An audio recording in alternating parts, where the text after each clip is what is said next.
Eric Collins and his best friend Zoe Martinez stood outside the gleaming entrance of Stellar Motors, the most exclusive luxury vehicle dealership in New Alexandria.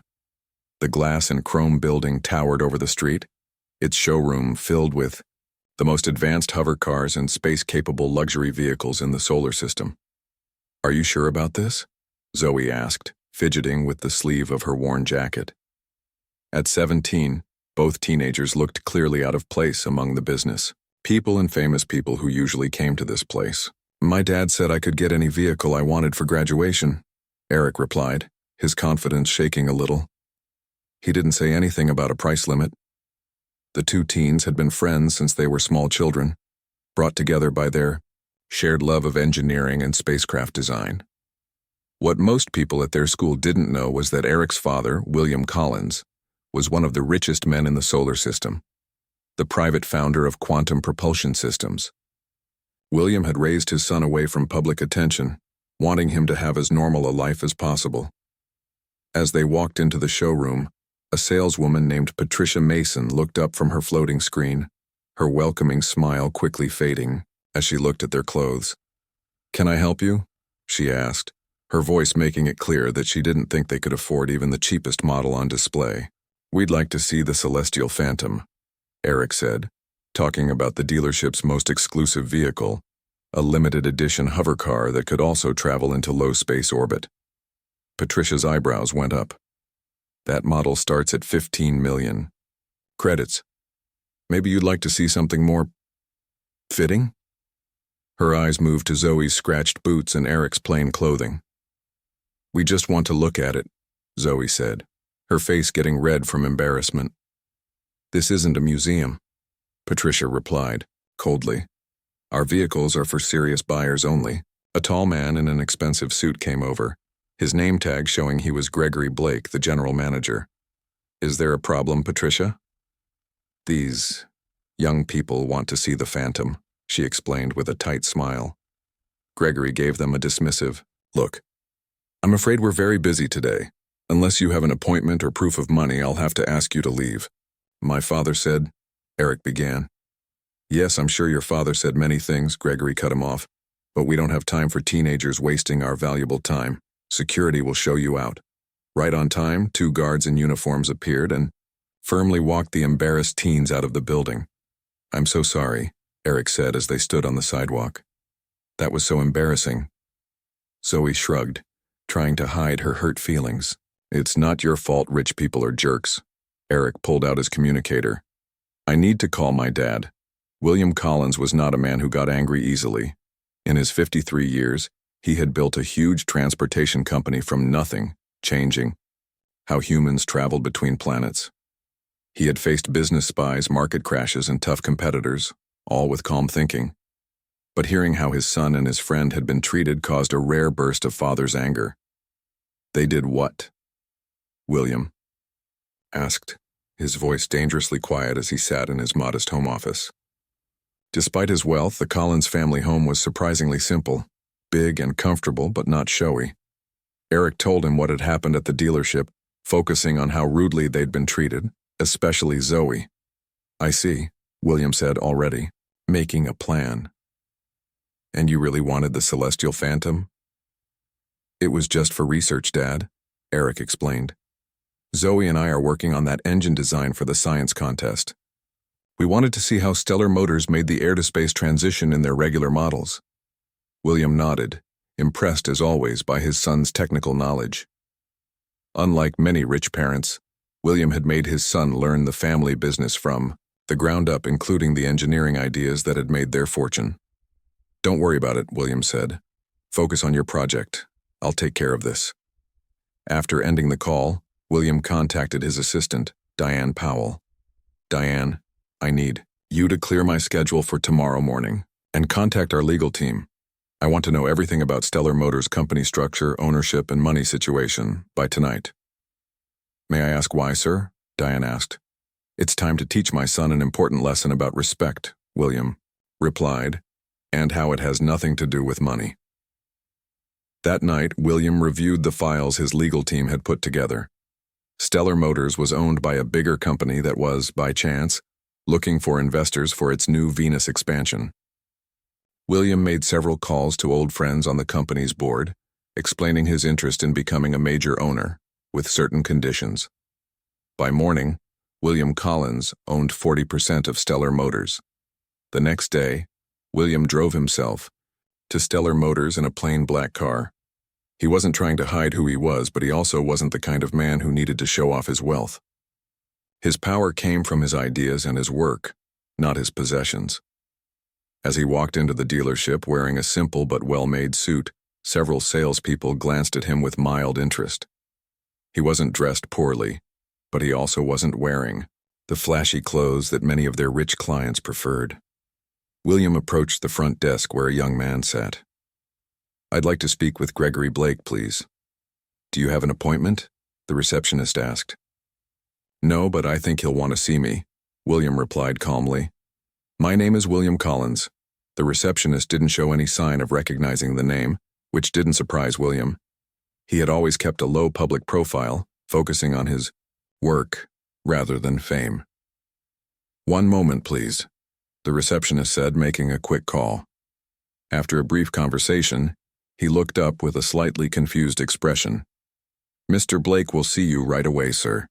His office is down the hall to the right."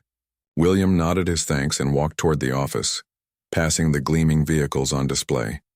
He paused briefly by the Celestial Phantom, the model his son had been interested in. It was indeed an impressive machine, with sleek lines and state-of-the-art technology. But today, William wasn't here to admire vehicles. He was here to teach a lesson about something far more valuable than any machine could ever be. Gregory Blake was having an excellent morning. He had just closed a deal on 2 premium spacecraft models and was feeling very pleased with himself when his assistant interrupted with an urgent message. "Sir, there's a William Collins here to see you personally." Gregory frowned. The name sounded a bit familiar, but he couldn't place it. "No appointment?" "No, sir, but—" The assistant lowered her voice. He arrived in his private shuttle, the one with the QPS logo. Gregory's blood ran cold. Quantum Propulsion Systems was one of the most powerful companies in the solar system. Their new engine designs powered everything from personal vehicles to between-planet ships. "Send him in right away." William Collins entered the office wearing a simple but perfectly fitted suit, his manner quietly confident. Nothing in how he looked screamed billionaire, but there was a clear sense of authority around him. "Mr. Blake," William said pleasantly, extending his hand. "I believe you met my son Eric yesterday." Gregory turned pale, suddenly remembering the teenager he'd had forced out. "Mr. Collins, there seems to have been a mix-up." "Indeed," William agreed, his smile not reaching his eyes. "My son and his friend came here with my permission to look at your Celestial Phantom model for a school engineering project. Instead, they were embarrassed and thrown out of the building. If I had known who he was—" William raised a hand, stopping him. "That's exactly the problem, Mr. Blake. You thought they deserved respect only if they were rich or had connections." Gregory swallowed hard. "We get many teenagers who waste our time." "Is that your policy? To judge customers by how they look?" "No, sir, of course not." William nodded. "Good. Because as of this morning, I own a controlling interest in Stellar Motors, and such a policy would be unacceptable to me." Gregory's jaw dropped. "You own?" 40%, William confirmed. "Enough to make certain changes, starting with staff if needed." "That won't be necessary, sir." "I hope not. Now, I'd like to buy 2 vehicles today," Gregory quickly called for Patricia Mason, the saleswoman who had first dealt with the teens. She entered the office with a confident smile that faded quickly when she saw William. "Patricia," Gregory said, his voice unnaturally high. "This is William Collins, our new major shareholder. He's interested in purchasing 2 Celestial Phantoms today." Patricia's face went through several emotions in quick order: confusion, recognition, and then horror as she made the connection to the teenagers from yesterday. "Mr. Collins," she said weakly, "it's a pleasure to meet you." "Is it?" William asked calmly. "I wonder if you'd say the same if I came in wearing less expensive clothes." Patricia looked down at her feet, Sir, about yesterday I didn't realize that the teenagers were connected to someone wealthy? William finished for her. That's the point, Ms. Mason. No one should need connections to be treated with basic respect. Gregory jumped in quickly. We will of course provide you with our best service, Mr. Collins. The Celestial Phantom is our finest model. Would you like to see the available colors and options? Yes, William replied. But first, I want to make something very clear. I'm not here for revenge. I'm here to correct a wrong and to teach an important lesson. He looked directly at both Gregory and Patricia. My son doesn't know I've bought into this company. He doesn't know I'm here. And he would probably be embarrassed if he did know, because I've raised him to value people for who they are, not what they own. Patricia found her voice. The Phantoms, sir. What specifications would you like? I want 2 top models, one in midnight blue, one in silver. I want them fully loaded with all the engineering panels easily accessible. William smiled slightly. They're for research purposes, after all. Gregory nodded eagerly. Of course, sir. We can have them ready by tomorrow. Perfect, William said. And one more thing. Both Gregory and Patricia tensed. I want you both personally present tomorrow when I bring my son and his friend back here. The color drained from Patricia's face. Sir, Don't worry, William said. I'm not going to fire you, not if you learn from this. In fact, I have a better idea. He outlined his plan, watching as their expressions changed from fear to surprise. Can you do that? He asked when he finished. Both nodded quickly. Good. Now let's discuss the vehicles in detail. My son and his friend are quite technically minded. They'll want to know everything about the propulsion systems. As William followed them to the showroom floor, he wasn't thinking about the money he was spending. 2 Celestial Phantoms would cost him over 30 million credits, but that was nothing compared to the lesson his son would learn. Not about wealth or power, but about dignity and respect. The next morning, William called his son. Eric was in the family garage with Zoe, working on their project. Can you and Zoe come down to Stellar Motors? I need your opinion on something. Eric frowned. Dad, after yesterday, trust me, William said. You'll want to see this. Eric looked at Zoe, who shrugged. Okay, Dad, we'll be there in 30 minutes. When the teens arrived at the dealership, they were shocked to see the entire staff lined up at the entrance. Gregory Blake stepped forward, looking very different from the dismissive man of 2 days ago. Mr. Collins, Ms. Martinez, he said, bowing slightly. We're so honored to have you back. Please come this way. Eric glanced at Zoe, who looked equally confused. They followed Gregory into the main showroom, where they stopped in surprise. In the center of the room stood 2 gleaming Celestial Phantoms, one midnight blue, one silver. William stood between them with a small smile on his face. Dad? Eric asked, confused. What's going on? Patricia Mason stepped forward, holding 2 sets of vehicle key cards on silver trays. She looked nervous but determined. Mr. Eric Collins, Ms. Zoe Martinez, she said formally. On behalf of Stellar Motors, I want to sincerely apologize for how you were treated during your visit. We failed to show you the respect every customer deserves. Gregory added, We've learned an important lesson about judging people by their appearance, and we're grateful for the chance to make things right. Eric looked at his father with growing understanding. Dad, what did you do? William's smile grew wider. I simply reminded them that character isn't decided by the clothes you wear or the money in your account. He turned to the dealership staff. Isn't that right? They all nodded quickly. Now, William continued, I've purchased these 2 vehicles. The blue one is your early graduation present, Eric, and the silver one is for Zoe.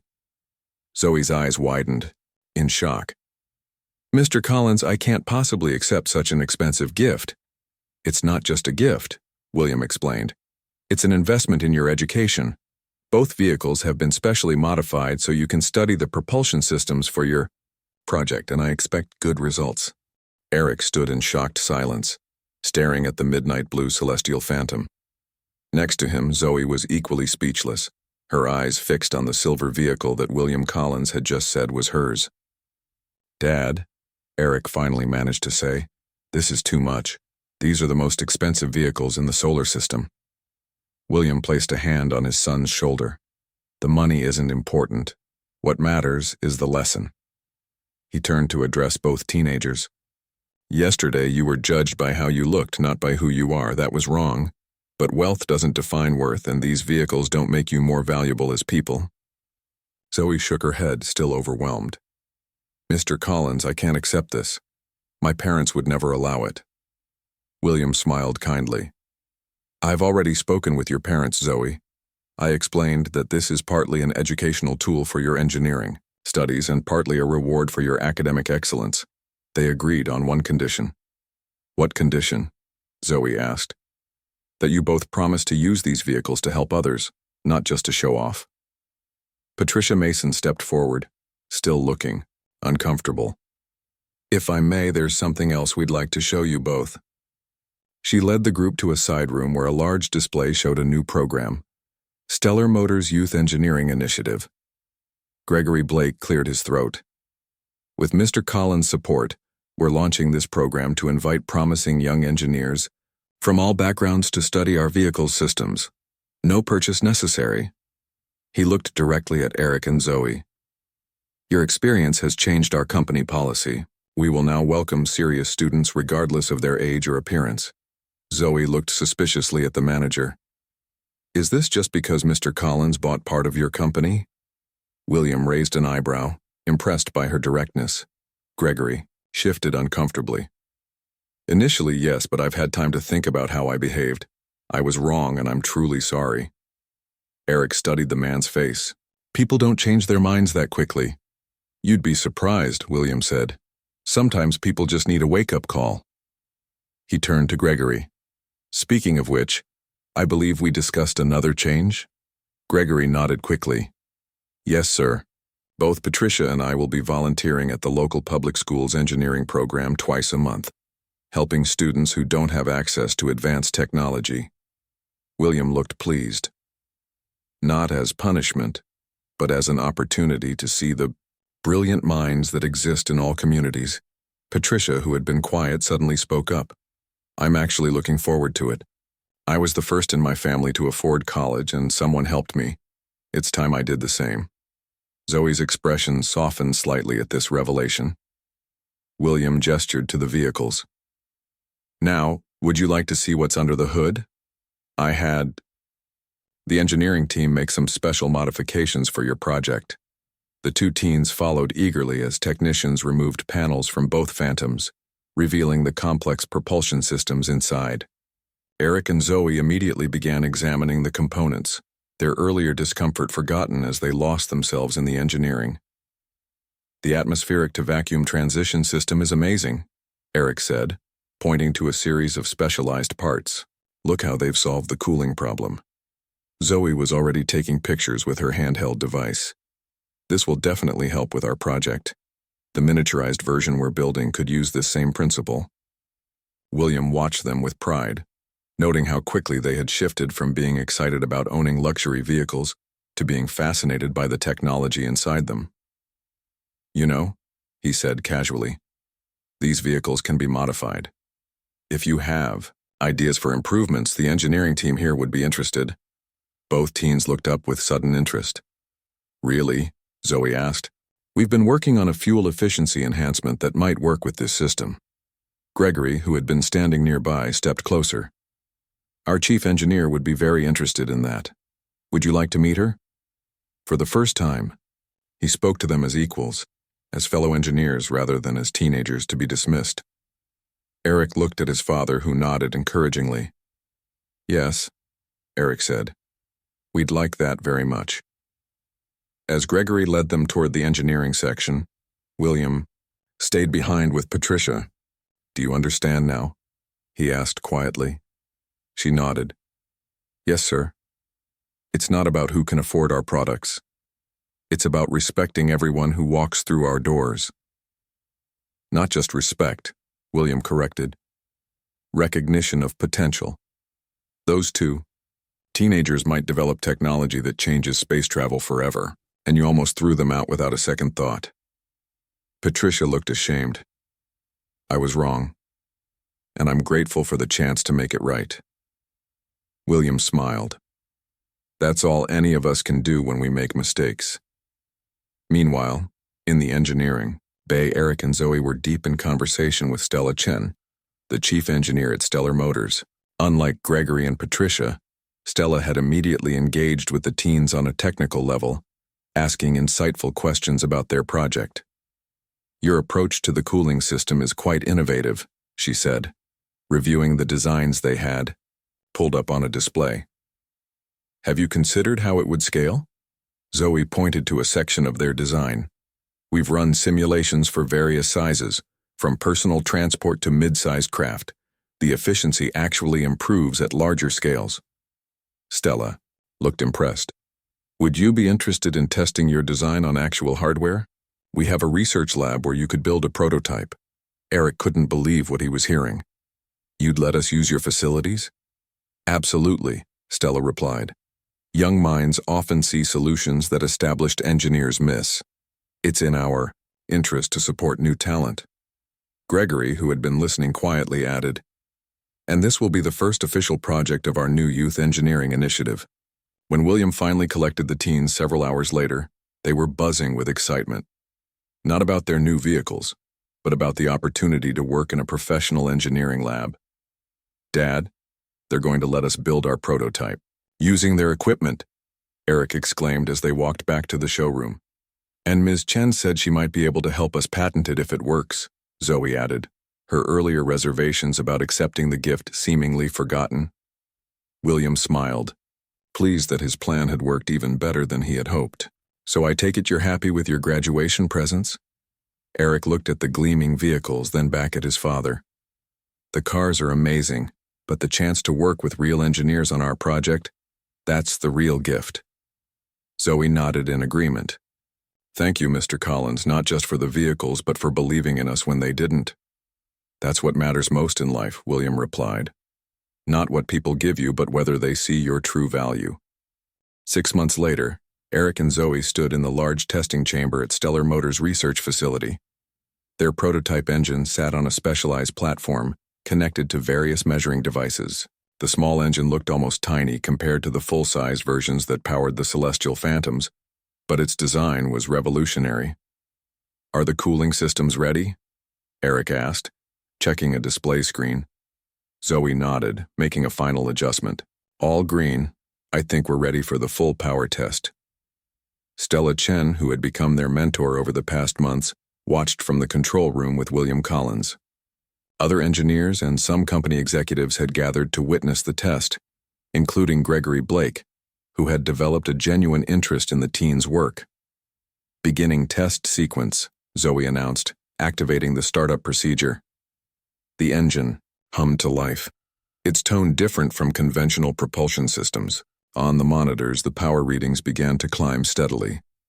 20%, 40%, 60%, Eric called out, watching the numbers rise.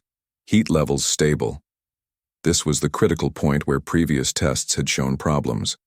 Their innovative cooling system needed to handle the transition from atmospheric operation to vacuum capability without overheating.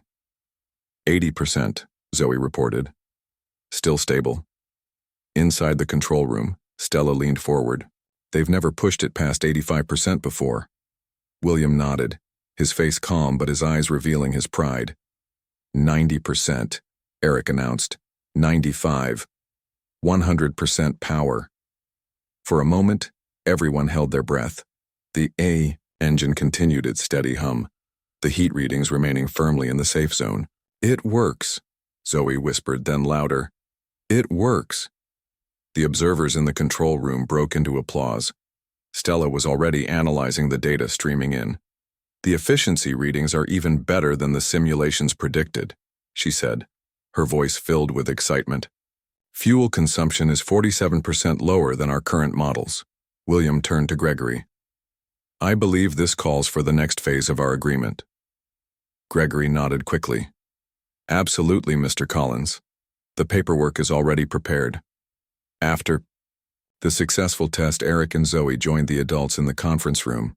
They were still in their testing uniforms, too excited to change. First, Stella began, congratulations on a successful test. What you've achieved is remarkable, especially for engineers your age. What happens now? Eric asked. William gestured to Gregory, who placed 2 folders on the table. These are patent applications, Gregory explained.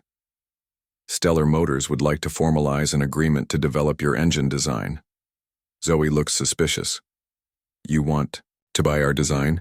Stella smiled. Not exactly. We're proposing a proper partnership. You would retain ownership of your intellectual property while working with our team to refine it for commercial use, William added.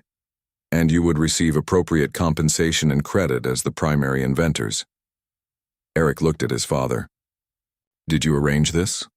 No, William replied honestly. This is based entirely on the merit of your work. I merely suggested they treat you as they would any other inventors. Gregory opened the folders. The agreement includes funding for your continued education and a 5% royalty on all commercial applications of the technology. Zoe's eyes widened. 5%? That could be potentially millions of credits, Gregory confirmed. Perhaps billions if the technology becomes standard across the industry, which we believe it might. Eric looked overwhelmed. We need to discuss this with our parents and probably with a lawyer. Of course, Stella said. Take all the time you need. This is just the beginning of what we hope will be a long partnership. Later that evening, Eric and Zoe sat in the Collins family kitchen, still processing everything that had happened. William had arranged for Zoe's parents to join them for dinner, and both sets of parents were now reviewing the contracts with a legal expert in William's study. It doesn't seem real, Zoe said, sipping a juice. 6 months ago, we were kicked out of that dealership. Now they want to partner with us. Eric nodded. And the funny thing is, I hardly ever use the Phantom as an actual vehicle. It's basically become a testing platform. Same, Zoe agreed. I've stripped half the interior to make room for equipment. They both laughed. The luxury vehicles that had once seemed so important had become merely tools for their work. The parents and lawyer returned to the kitchen. William looked pleased. The agreement is solid, he announced. With some minor adjustments, it's a fair deal. The decision is yours. Zoe's father, a school teacher who had initially been uncomfortable with the expensive gift his daughter had received, spoke up. We're very proud of what you two have accomplished. This is an opportunity that comes once in a lifetime. We just want to make sure you understand what you're agreeing to, Zoe's mother added. This will affect your future. Eric looked at Zoe. What do you think?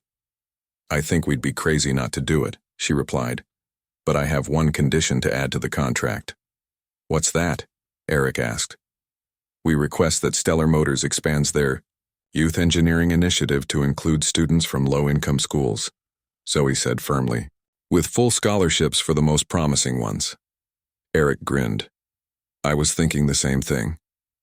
William looked at his son and his friend with unmistakable pride. I'll make sure it's added to the agreement.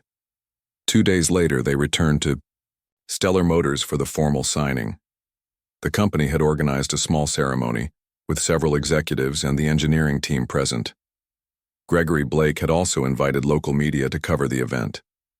Today marks an important partnership, Gregory announced to the gathered crowd, not just between Stellar Motors and 2 brilliant young inventors, but between our company and the wider community.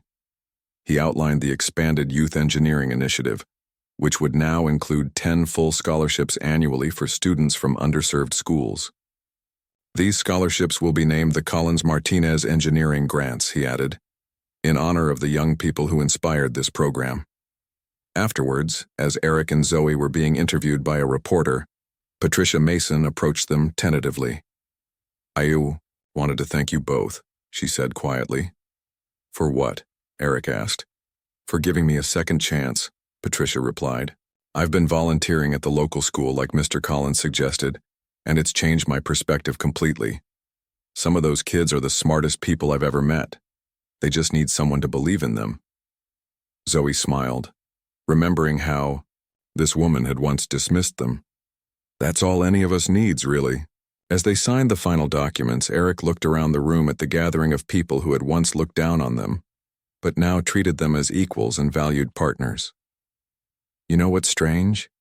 he said to Zoe. "If they had treated us with respect that first day, none of this would have happened." "Sometimes bad experiences lead to good outcomes," Zoe replied. "Your dad taught them a lesson, but he taught us one too." "What's that?" "That true worth isn't about what you own or how you look. It's about what you create and contribute." 5 years had passed since that fateful day when Eric and Zoe were kicked out of Stellar Motors. Now, at 22, they stood on a large stage at the Interplanetary Transportation Expo, the biggest technology showcase in the solar system. Behind them was their newest creation, a full-sized spacecraft featuring their revolutionary propulsion system. The ship, named Respect, gleamed under the bright lights. Its sleek design was unlike anything else at the expo, but it was what was inside that had everyone talking. "Today we are proud to unveil the first commercial vessel powered by the Collins-Martinez drive," Eric announced to the packed audience. He had grown taller, his voice deeper, but his eyes still held the same excitement when he talked about engineering. Zoe stepped forward. She had become a confident speaker after years of presenting their work. "This ship can travel from Earth to Mars in just 21 days using half the fuel of conventional engines." The crowd broke into applause. Among the observers were William Collins, Stella Chen, and the entire team from Stellar Motors, including Gregory Blake and Patricia Mason. "But speed and efficiency aren't the only advances," Eric continued. "The real breakthrough is the cost. Because of the reduced fuel requirements and simplified design, space travel will become affordable for many more people." Zoe nodded. "Our goal was never just to create a faster engine. It was to make space accessible to everyone, regardless of their wealth or status." The audience applauded again, even louder. After the presentation, as people gathered around to examine the spacecraft more closely, a reporter approached the young inventors. "Your technology is revolutionary," she said, "but I understand you turned down offers from military contractors worth billions. Why?" Eric looked at Zoe before answering. "Because we believe technology should connect people, not separate them." "Also," Zoe added, "all our contracts include the Respect Clause, which requires partners to support our educational initiatives." The reporter looked intrigued. "The Collins-Martinez engineering program has already provided scholarships to over 200 students from low-income backgrounds. Was that always part of your plan?"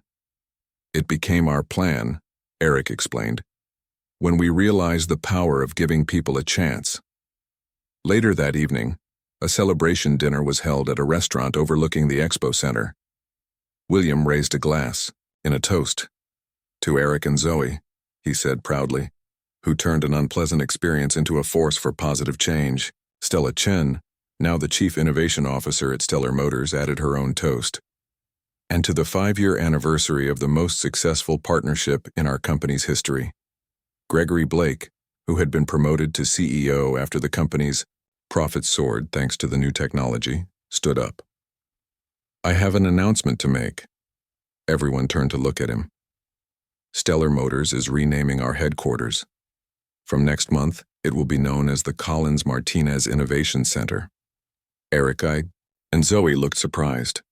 "Furthermore," Gregory continued, "we're expanding the scholarship program to include 25 full rides annually, with guaranteed internships at our facilities."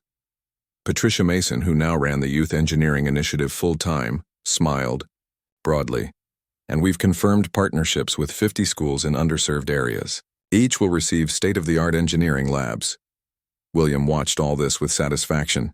What had begun as a lesson in respect had grown into something far greater than he could have imagined. After dinner, Eric and Zoe stepped outside, onto the balcony.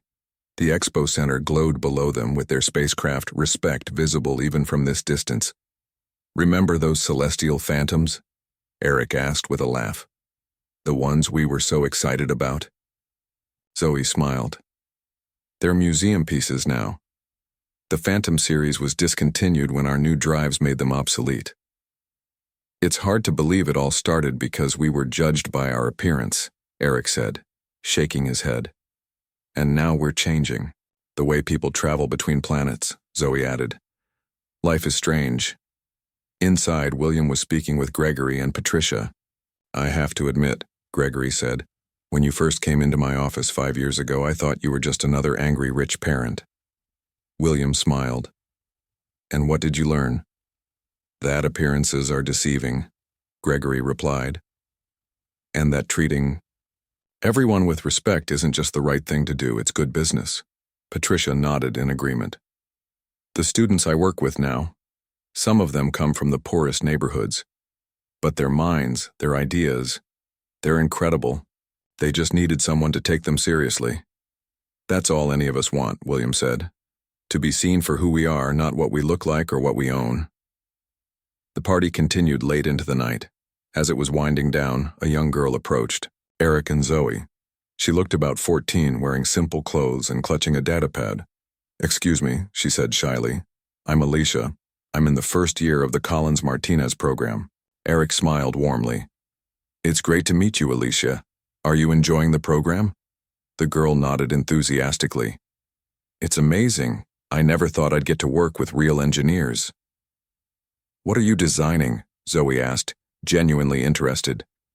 Alicia hesitated, then held out her datapad. It's a new type of gravity stabilizer for people living on low-gravity moons. Eric and Zoe studied the design, occasionally exchanging impressed glances. This is really innovative, Zoe said. Have you considered how it would work for children or elderly people? Alicia's eyes widened. Not specifically. Do you think I should? I think, Eric said, that you should expand this design however you see fit. It has real potential. The girl beamed with pride. Would you mind giving me some feedback sometimes? If you're not too busy? We're never too busy to help another engineer, Zoe assured her. That's the whole point of the program. As Alicia left to tell her parents, William approached his son and Zoe. That reminded me of you two at that age, he said. Full of ideas and just needing someone to take you seriously. Eric nodded. And now we get to be that someone for the next generation. That, William said, is the greatest success of all. Later, that night as they looked up at the stars above the city, Eric and Zoe reflected on their journey. What's next for us? Eric wondered. Zoe smiled. I was thinking, Jupiter's moons. With our drive system, we could make the outer planets accessible to regular people, not just the super rich or government officials. Opening up the entire solar system, Eric mused. I like it. All because we were kicked out of a dealership, Zoe said with a laugh. No, Eric corrected her. All because someone believed in us enough to teach everyone a lesson about respect. And high above them, countless stars twinkled, each one a possibility, each one now within reach.